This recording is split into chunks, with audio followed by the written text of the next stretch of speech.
Hi guys, and welcome back to my channel. My name is Shayna if you are new here, but if you are not, welcome back to my channel. In today's video, I'm going to talk about something that I've kind of been working on for the last couple of months since I first started YouTube back in last year of October. I did originally start my channel in 2021, but I did move that year in December. And so after making my first video on this channel, I basically didn't post for about 8 months because I moved and I was in a very stressful situation where I was working overnight, almost like 5 days a week basically, and I only had off on the weekends. So I was really tired, and I'm also in a relationship. So juggling that and a social life and work and getting sleep as well was just really, really difficult for me. And I kind of got depressed after a while. So I really wasn't thinking about doing YouTube at all at that point. I also didn't have all of my equipment with me because I put a lot of my stuff into a storage unit, and where I was staying, I didn't have enough room to have everything in there because this was a lot smaller than what I expected it to be, and it was just supposed to be something temporary. So I'm kind of just gonna go over my thoughts and how I feel about doing YouTube and why you guys should start YouTube if you are hesitant to start a channel, because you never know what could come from starting a channel, and you just start small. You don't have to have the most fancy equipment or the largest following to start a YouTube. And I just want to give you guys, or someone out there that might be watching this, the motivation to start a YouTube channel. Go for it. So with starting a YouTube channel, you have to obviously think about what you want your niche to be, and you have to think what kind of audience you're trying to pull in, whether that be about fashion, whether it be gaming, whether it be lifestyle content, whether it be cooking content. You have to kind of think, what do you want to narrow down and what kind of audience you want to basically initially attract, and work on keeping that following and keeping that steady base of subscribers essentially, which can be hard for a lot of people. It's definitely hard for me at times to stay consistent with posting, because sometimes you lose motivation or you lose the momentum to have ideas, to want to be creative. So I'm constantly on YouTube, I'm constantly on Google, Pinterest, trying to think of ideas and things to put together, so that way I have a sense of what I want to post this week, whether that be shorts or long form content like my YouTube videos every week. I think the main thing for me right now that I struggle with is just trying to have followers. And that's because I feel like I didn't post for those 8 months. So don't be like me and not post like inconsistently. Make sure you guys, when you have a new channel, once you do post your first video, make sure you're posting consistently every week. I know that can be hard for people depending on their schedule, if you're in high school or college, or maybe you have kids, whatever the case may be, or a demanding job. But the whole thing for YouTube is, the whole point I feel like a lot of people miss, and it's one of the hardest parts of YouTube, more than anything actually, even editing and stuff like that, is literally staying consistent, because you could literally be posting for like months, and then if someone doesn't post for like a month or two, those people will start to be like, really will forget about you basically. And I feel like that's what happened to me essentially, is when I didn't post for all those months, the subscribers that I had and the views and stuff like that, like the momentum of me being on the explore page and people coming up on, you know, me coming up on people's algorithm basically, it kind of died down because I didn't post for all those months. And then when I came back, it was like, okay, I didn't have the proper filming equipment. I just used my phone, which is what I'm using now to film, but now I have like the proper lighting, and I have a tripod that holds my phone a certain way. I didn't have that at first, and I should have really invested into a good camera at first when I had the money, and I unfortunately didn't. So, you know, you can't go back in time and change what you didn't do. I can only just move forward for the future and try to be better and get better each video and each time that I'm making content with you guys, to give you the best quality as possible. Besides consistency, I think that it's also important to stay true to yourself. Don't feel like you have to make trendy content or make content that's exactly like someone else's. Don't completely copy someone else's video. Try to make that video into more of what your niche is, and basically create it to customize how you are as a person, your personality. Say it in your own words. You know, don't try to make the graphics look the same or the thumbnails look the same. Really try to make things look like, okay, this is why I'm watching Shayna's channel, because she has these amazing thumbnails and she talks about this and that, A, B, and C, this topic that I see that other creators don't really speak about. So you kind of have to stand out more than, you know, the average person who may have 1 million subscribers, but their content is a lot of the same crap. Basically, you want to stay fresh and hot, and you want to constantly figure out what the trends are.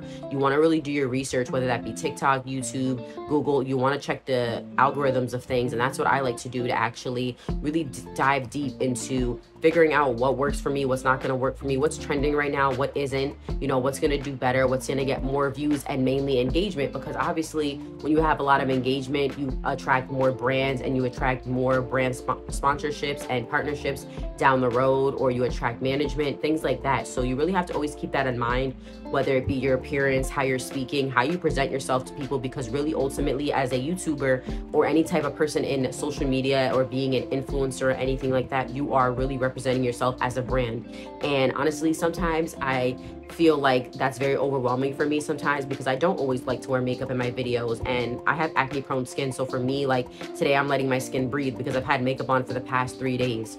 But you guys wouldn't know that unless that I'm telling you that now. So you really have to do what works for you, because at first I was doing makeup for literally all my videos, but my skin would break out so badly for like days at a time, and I can't just keep piling makeup on. So I've like had to find a healthy balance of wearing makeup and then not wearing it in between, or maybe just doing lighter makeup, because I'm not a girl who could do a full face of makeup every single day. My pores will be completely clogged and they will hate me. So you just kind of have to do what really works for you ultimately, and people will appreciate you for your realness and, you know, you staying true to your craft and what you want to showcase on your channel.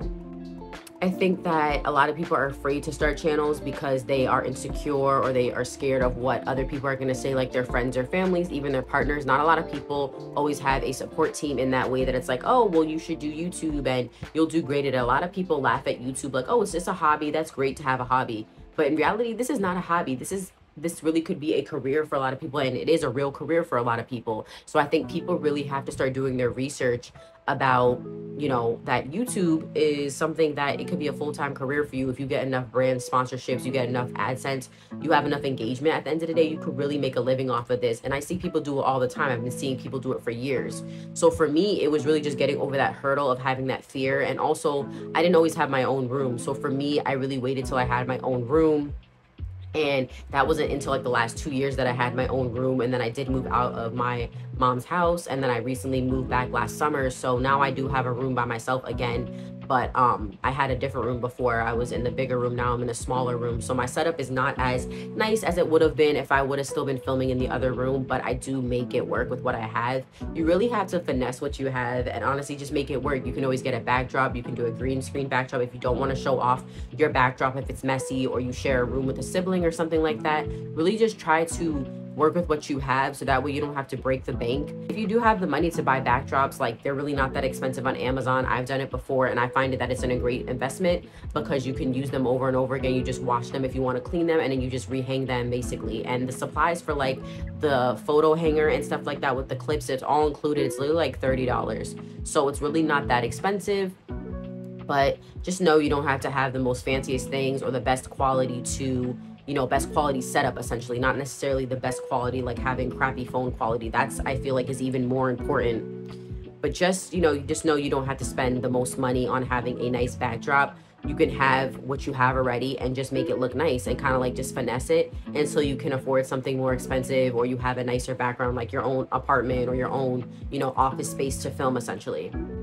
I would also say that if you're scared to post because you're worried about other people's opinions, people are always going to have opinions. And at the end of the day, you just have to do what makes you happy, because YouTube is one of those things that's like a slow progress where you're not going to see, you might get 100 subscribers, but you might not get subscribers for like a few weeks after that, or a few months, because people follow so many people. You might get lost in the algorithm, unfortunately. So you always have to make sure that you're on top of having trendy thumbnails, whether like picture wise, but also title wise. So that way you can kind of stay on the algorithm and you stay in your followers algorithm along with the other videos. So that way on the side panel, they can kind of see, okay, this person posted today, let me go check out their video because YouTube is suggesting it. So you really have to just make sure that you're known and really put yourself out there, even if it's scary. And I was super scared having my first YouTube channel, you know, or YouTube video, but when you do it, you feel a sense of relief afterward, and you just keep going from there. And from there, I've literally been posting every week.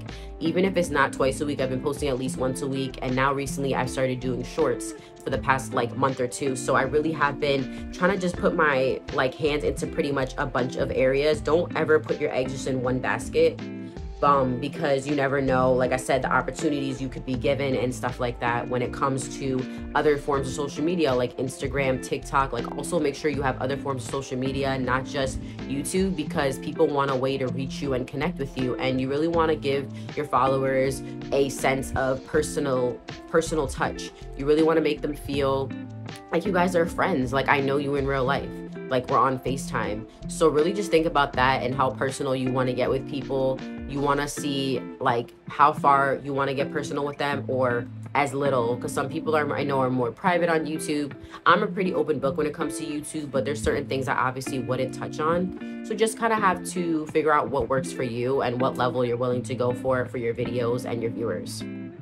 I would say that my YouTube journey the last 9 months has not been the easiest journey, but I have tried to stay as consistent as possible and really just tried to post twice a week as well. Like I said before, I try to do a lot of shorts now, and I also post to YouTube and my Instagram. So make sure you guys are also subscribed to my Instagram, and make sure you guys are following me on TikTok as well. I will have it somewhere down on the screen below, and I also have it in my bio as well if you're unsure where to follow me.